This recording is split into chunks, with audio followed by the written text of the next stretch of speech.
Then we can kind of keep, our relationship growing and building. Right. Yeah. And the thing about it is that too many people put their children at the center Woo. of their relationship. Yes. And then when you become an empty nester and the kids are gone and you're looking like, I don't know who you are.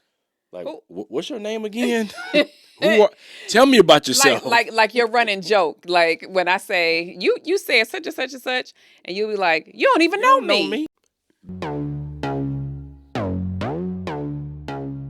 Welcome. This is For Better and Worth, the podcast where we don't believe you have to sacrifice your relationship while you grow and build your net worth. We are your hosts. I'm Chris. And I'm Ericka Young, and we're so glad you're joining us today. All right, y'all, let's get into it. Hey, honey. Hey, how you doing? I'm good. I don't know. I feel like I'm cheesing a little bit more today because Why? Because like a couple weeks ago we shared about our doggy and how he's. We shared about your dog? You know what? See, we shared about our dog. Are we not starting off on a good foot here? I'm just wondering. Okay, I'm sorry. Go ahead. Share with the people. Tell me where we at. Are we on the same? Share with the people the status of our dog. Our dog, yes, he's doing good.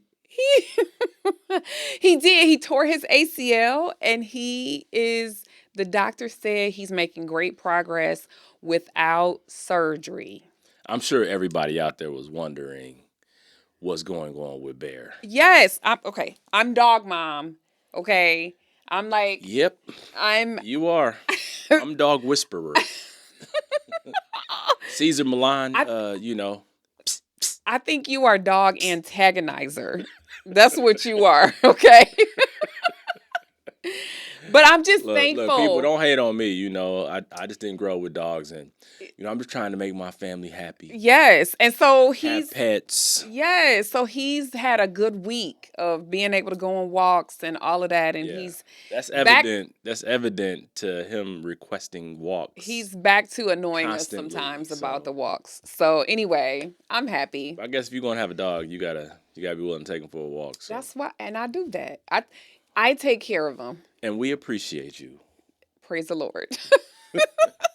That's not even what we're talking about today. So no, but I think it's interesting that we're talking about the dog. Yeah. And I think we've got people of all ages and ranges that are out there that, listen to us and follow us.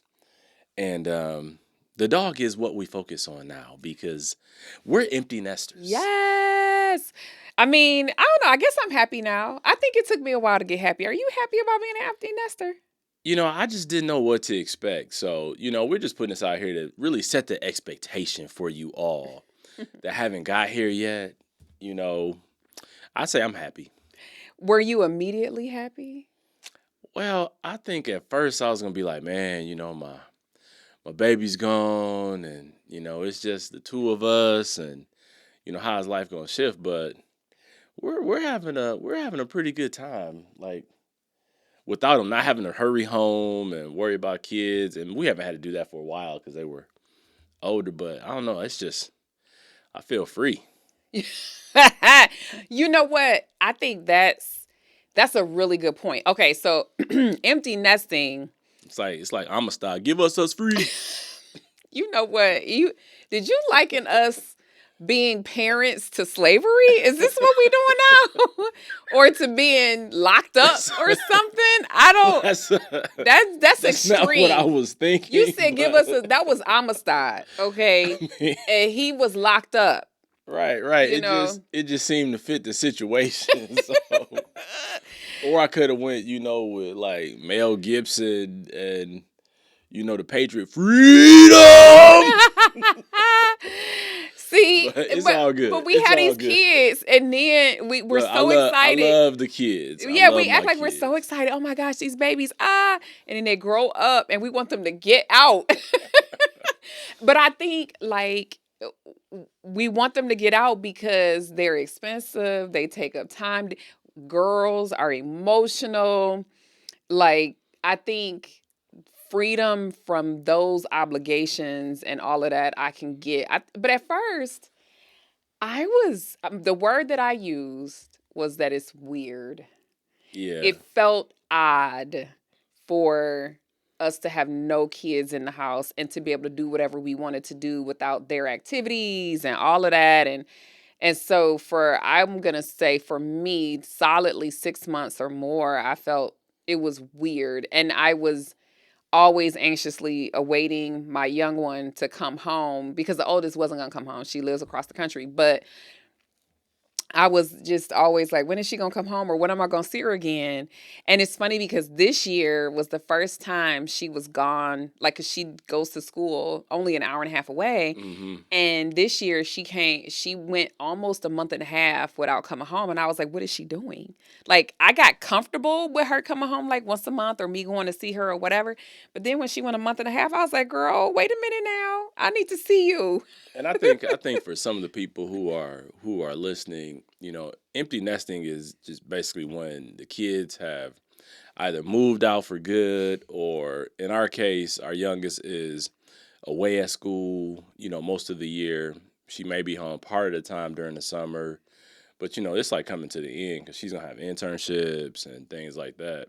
And so we're empty nesting, but it's like partial Yeah. year because she'll be home for summers, but this is probably last summer she's gonna be home because Yeah.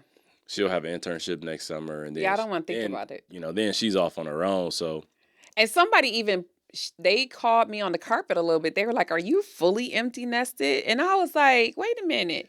I thought don't take away my partial, street cred, like right, partial, fully, it's all good to I me. mean, when they're off the payroll, I suppose you're fully Yeah. empty nested. They're out of the house and they don't need you or depend on you financially. I guess that's fully empty nested. But so no, we're not there yet.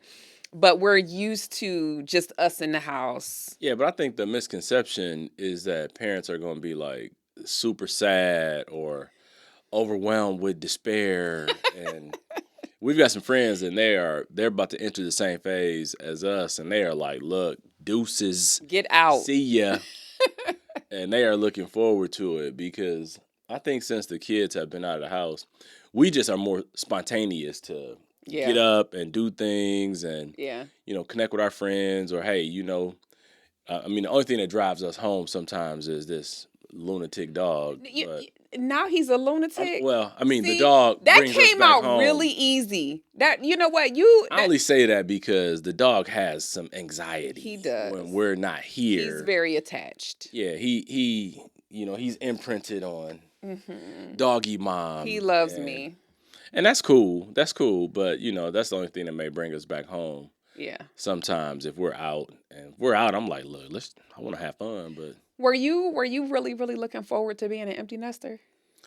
I don't even think I had really thought about it. What I thought about, and I think most people who will listen to this, what they're thinking about is, how is my money going to change? How are my finances going to change? Because kids eat up money. They do. And as they get older and they're in college, if you're paying for college or helping them pay for college, that's a big expense. Mm-hmm. And you think that, once that ends, that, boom, okay, they're off the payroll and now I'm just going to have a windfall.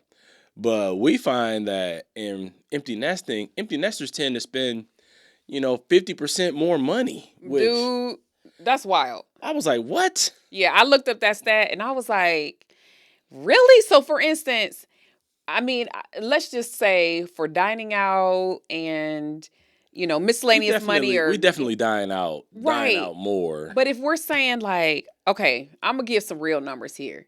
That means if we were spending $500 on dining out and shopping or entertainment or whatever per month, that we are now spending $750. And I was like, I thought my expenses were going to go down. That's what I thought. Look. It really mean that we need to shift the money from the grocery bill to the dining out bill. Because when the kids were home, somehow we got, 2-3 solid meals a day. Kids left. It's like, we call it you on your own. You on your own. That's what you call it. Yeah, because it's like, look, breakfast, lunch, dinner, bro, it's Figure it out. Yeah. That's what I call it. I call it figure it out. Because I was the primary. It's like I don't still need to eat. Right, but you've grown. You see, that's the thing. See? That's the thing. Here, this is my perspective. We're not about to have an argument on the podcast. But my perspective is I cooked for 20 plus years.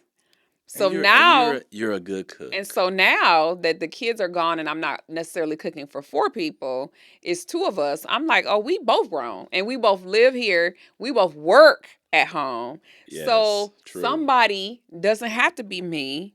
It can be somebody, anybody. Well, not the dog, but anybody could cook. The dog can't even scoop his own kibble out.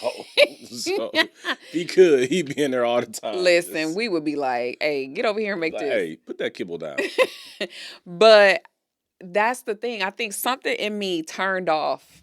I wanted my cook hat, the chef, that person. I needed her to go away after they left. I think we have come to an informal agreement in the empty nesting phase as it relates to meal preparation. What is that informal agreement? If anyone cooks, make enough for the other person. Because for 20 plus years, I had to ensure that 4 people were always. Well, let me because finish. what if Let me finish. No, though. but honestly, if I had just said, "Oh, I'm just gonna make me something," and 3 people, that wouldn't work.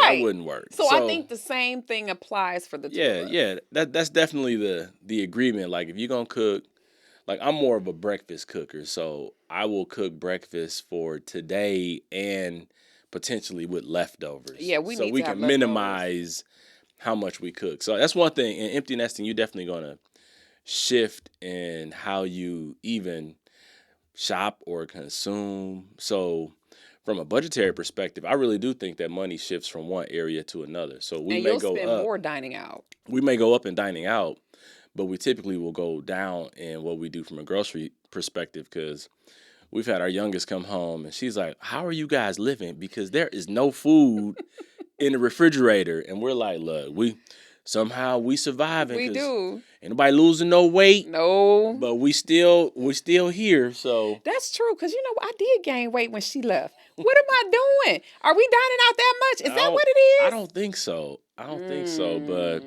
But that's one of the realities of empty nesting. And whether you're there today or you're going to be there one day, just know that you have to think about this it changes some of the dynamics of the relationship and it changes some of the dynamics of your budget and how you spend money. So you have to be aware of both of those, I believe, because that's a different phase. And one thing I've shared with you is that too many phases in life, we try to apply the same skills at every phase. And depending upon the phase of life you're in, the skills that worked before may not be the things that you have to utilize and apply to this current phase of life. Mm-hmm. It's like trying to, do something that worked previously and say, okay, it worked then, so now I got to apply it to this same situation now. And it's not applicable now. You need to apply a different set of rules. Mm-hmm. So that's one thing I think people need to be aware of when you talk about empty nesting. Yeah. So do you feel like that happened with our meal preparation? Yeah, well, we do meal services and I'm not gonna name all of them, but we will have those meal services where they send us meals. We did that. That was helpful in the pandemic. Yeah, and then we'll just prepare it. And I liked it because it made us try different things and some things we may not have typically done. But then we just factored that into our grocery bill. And most of the times the meals are easy enough to prep that one of us will just, if you're busy in the evening with something, I'll just make the meal. Or, I travel a lot, so it makes it easy for you just to grab it. And don't have to think about it because I know when you talk about cooking and meal prep, it was always having to think about the meal. It was that the made groceries. It was the planning of making sure that when we go grocery shopping that it actually creates a meal, and it was multiple meals. It was doing the grocery shopping, and it was figuring out that day what you wanted to eat, and then cooking it, and then cleaning. Like all of those decisions have to be made, and I wanted to opt out. Now I will tell you, I still like Costco, but Well, yeah, I don't enjoy actual grocery shopping. yeah, and I think even we've been Costco shoppers for years, and even the way we shop at Costco now is like we say, oh, we can't do that. It's the two of us now. We Right. can't buy this or we can't Right. buy that. So we're very particular or selective about what we will choose to buy or Mm-hmm. purchase at Costco. But I think when you talk about empty nesting, people think they're going to spend less money, but it's not always true That's true. because We're finding that out. yeah, groceries is just one thing, but then the world is your oyster and people want to hit the road and start Mm-hmm. traveling and experiencing different things. And for me, I already travel a lot, so sometimes I'm like, I just want to be at home. Mm-hmm. But what do you say about traveling? How do you think that's changed, or how do you think people should expect it to change?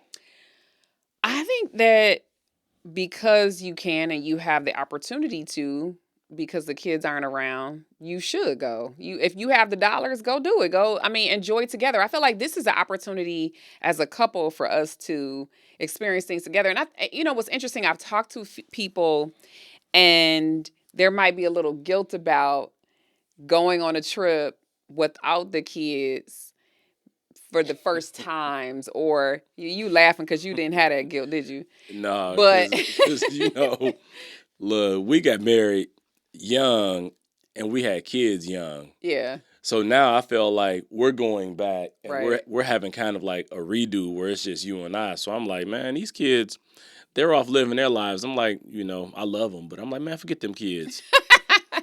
Well, Let's go do what we want to do right, because they right. are not. Our oldest, she is out gallivanting around the She world is. and having fun and Yeah.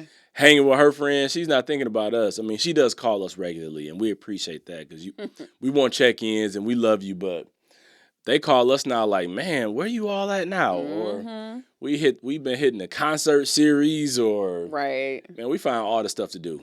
Because we don't have the kids' activities, the even I would say the stuff we were doing in the community.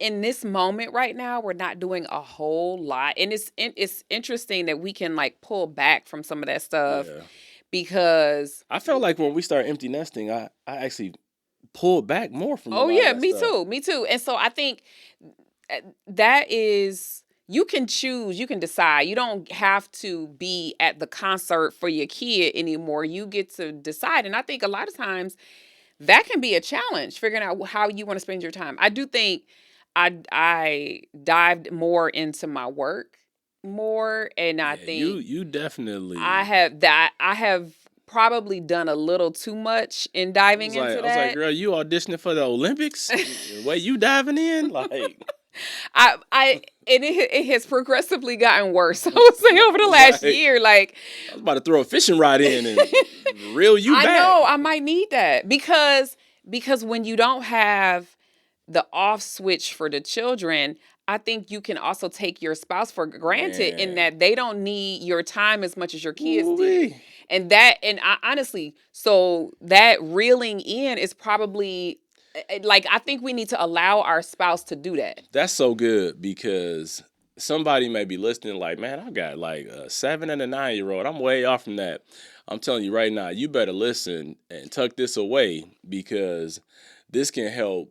This can help ease some frustration or minimize some problems that can occur because if you don't have those distractions and you don't have that off switch or you don't have something to pull you away and you dive so deeply into work or a hobby you may have or something else, it can actually pull you Hmm. in further in separate directions Right. as it relates to relationship. Yeah. And you guys know that's what we talk about here. We talk about relationships and we talk about money in the context of relationships. But if you don't have a solid foundation with the relationship, the money isn't gonna matter because you're gonna be dividing it up at the Right. end. Oh yeah, and that's not what we are about. Like, and I We are think not about that life. right, and I have admittedly, well, one thing I will say is for work, I have started to do more travel, which I would tend not to do. I would have like 2 things per year that I would actually do while the Yeah. kids were in the house. And now it's like, oh, I'm doing this and this and that because I know I can.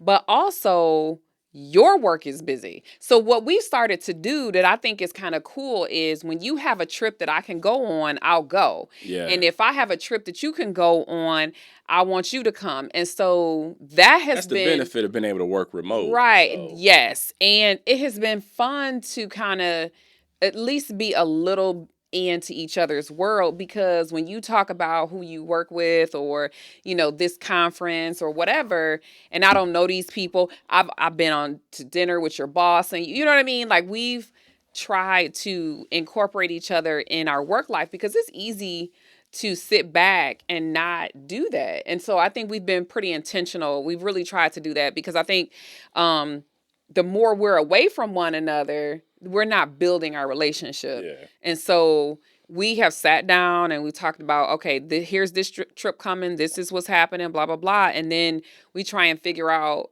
are there ways to incorporate? I mean, even you got 2 trips coming up. I'm going on one with you and the other one, I might tag along because it's not that far away. And Right. so Right. like that's cool to have that option to do. Yeah, and look, people think work travel is glamorous. It's glamorous until you the one doing it. So Right. once Right. you do it and you're doing it regularly, you're like, okay, this is not as fun as I thought it was. And so it makes it a little easier for me when, those opportunities where you can travel with me and, it's not me eating by myself or, just sitting in a hotel room working on my computer, being boring. But, it just makes it a little more palatable because then I've got, some companionship. And then we can kind of keep, our relationship growing and building. Right. Yeah. And the thing about it is that too many people put their children at the center Woo. of their relationship. Yes. And then when you become an empty nester and the kids are gone and you're looking like I don't know who you are. what's your name again? Who are, tell me about yourself. Like your running joke. Like when I say you said such and such and such, and you'll be like, you don't even You know don't know me. me. You don't know me. And You I'm don't like, know me. after 25 years of marriage, I still don't know you, honey. You don't know me. But I think it could get like that. The schism can get bigger and wider if you don't invest Yes. in your relationship. Yes. And that is not just date night. That is talking about your dreams and your goals, and that's supporting each other's careers. And that is, I mean, one of the things that I feel like we've had to really work on as empty nesters is our communication, because I have said this is that our kids have been a communication like buffer. So Mm-hmm. with them being here, typically we would talk about what they have going on, or we would Or shut try and down. get them to engage with us and tell us about their day. Or Right. But what's we would happening with also, them. when we needed to talk about stuff, we wouldn't say certain things in front of them. We would just have our own private conversations, but we would have to make that intentional. And so, Yeah. like, we've had to really work on hearing what the other person is saying and not assuming we know. Because I think with the kids, it was, I think you and I really adopted it's us versus them. And then when they're not here, I think we don't that's want it to be us versus us. I think that's every parent's Yeah. situation is it's us versus the kids. Yeah. And that's why we talk about, relationships. It's important to have that communication foundation because if it's an adversarial relationship, then, I've always said it, if you're adversary, somebody's trying to win. Right. And then there's going to be a loser. And then we can't lose in this relationship. Right. Because then the money stuff, like I said, the money becomes an even greater issue when the relationship isn't on point or on par or on target. Right. Then those small things become big things. And so, I think it's something to look forward to, when The kids are gone because I feel like sometimes the kids can be a distraction from the real issue of building trust and communication and doing the things you need to do to further your relationship. And once that distraction has been removed, now you can go ahead and continue to focus and be open and honest and experience things Mhm. together. And like, I'm gonna go back to travel. And I know we were talking about kind of travel in the context of work, but we proactively try and plan a trip that is just the two of us Mhm. every year. And that didn't start as empty nesters. That started Yes. years ago. Yes. I remember one of the very first trips that you and I took was for our 10-year anniversary. Oh yeah.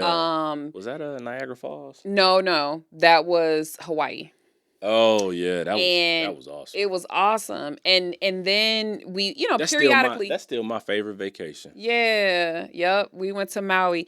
And I think that periodically for a while we would do something just for the two of us. And then we had a travel group that, some friends Yeah, and like us, we had formed. And so for some years, every year it was we like were five doing, or 6 years we were yeah, we were going going on these somewhere trips every year. every single year with just us, of course, with our friends.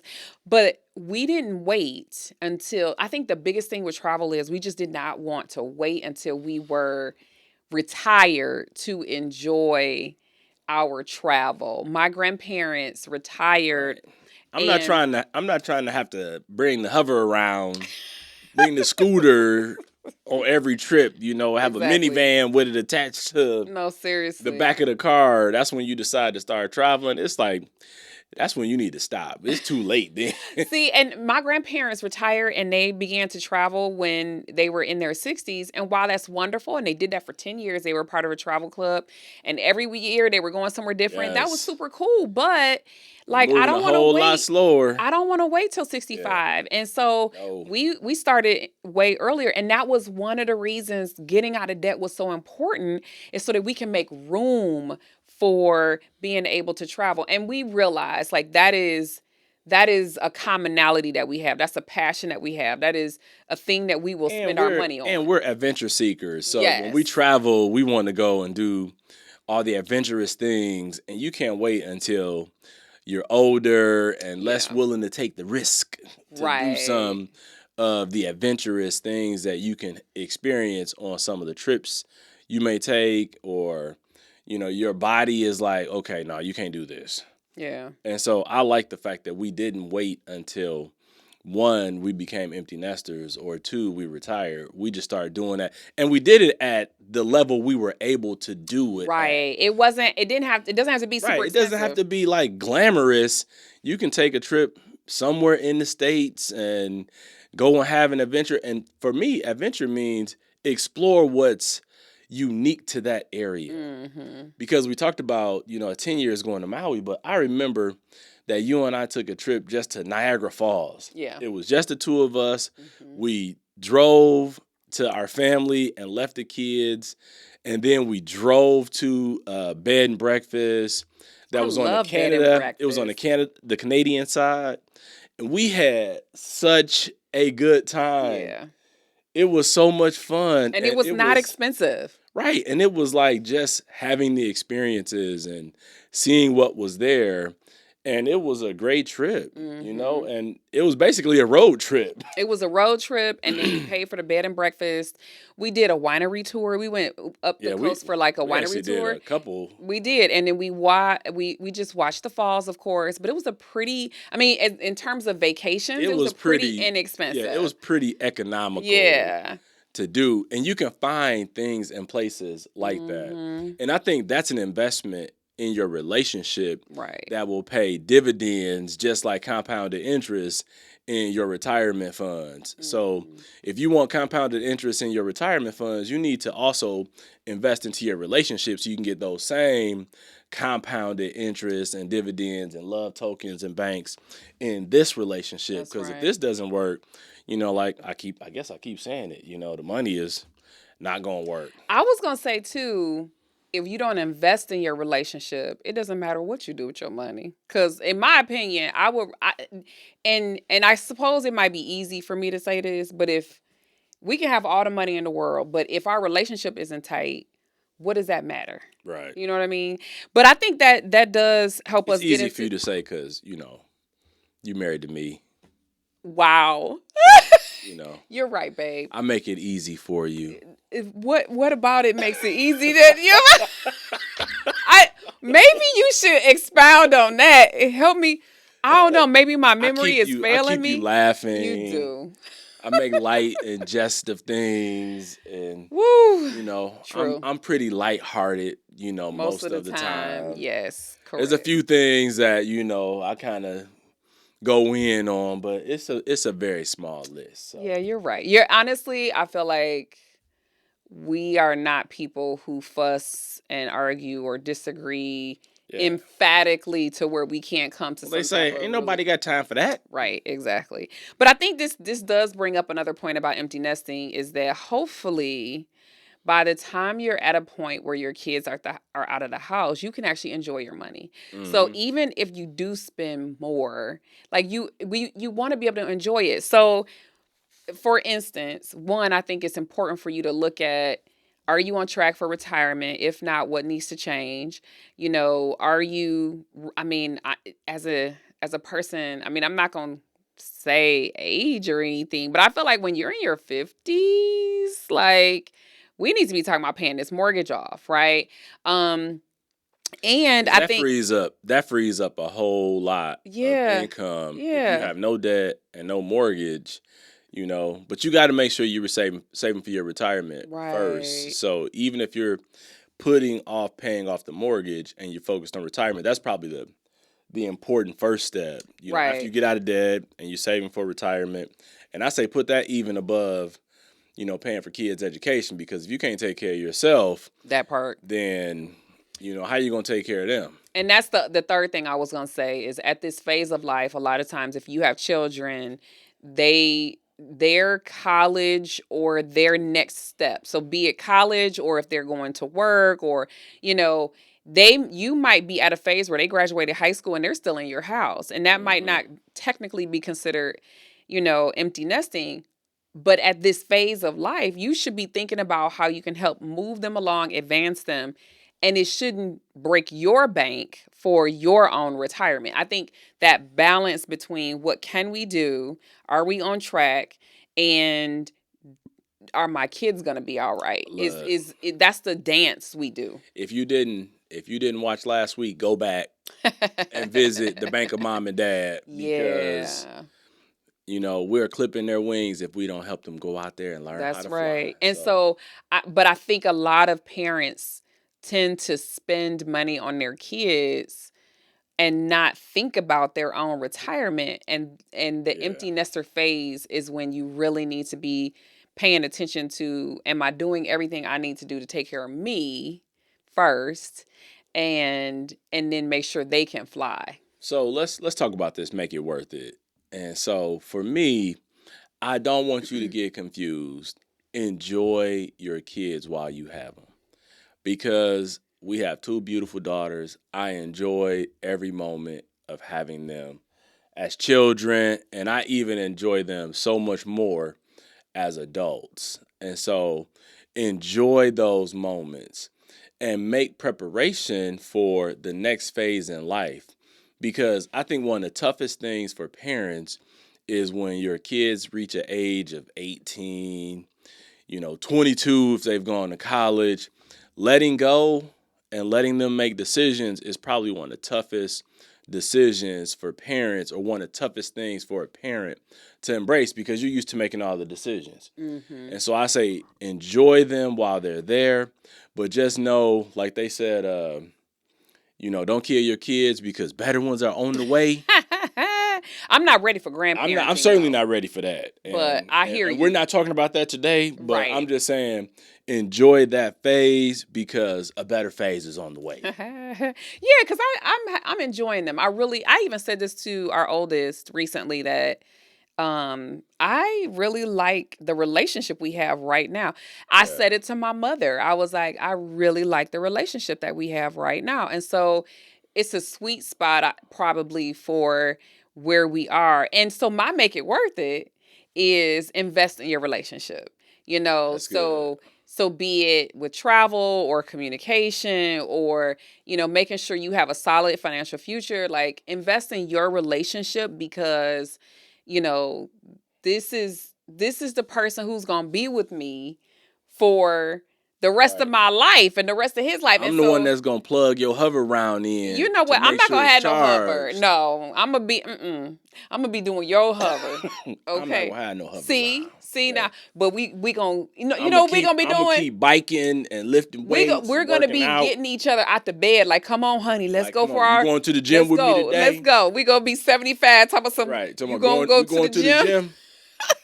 Look, we gonna be up in the gym in our 70s, 80s, still doing the thing. So that's my way. Make it worth it is invest in your relationship. So So this this was was, good. yeah, I enjoyed this. So until next time, folks. We're out. Thank you for spending some of your time with us today. We appreciate all of your support. So be sure to subscribe, rate, and review us wherever you listen to this podcast. You can find us on Instagram at For Better and Worth. And sign up to receive our free guide, The 7 Reasons Your Money Relationship Isn't Working with Your Partner, on forbetterandworth.com. Until next time, we're out of here.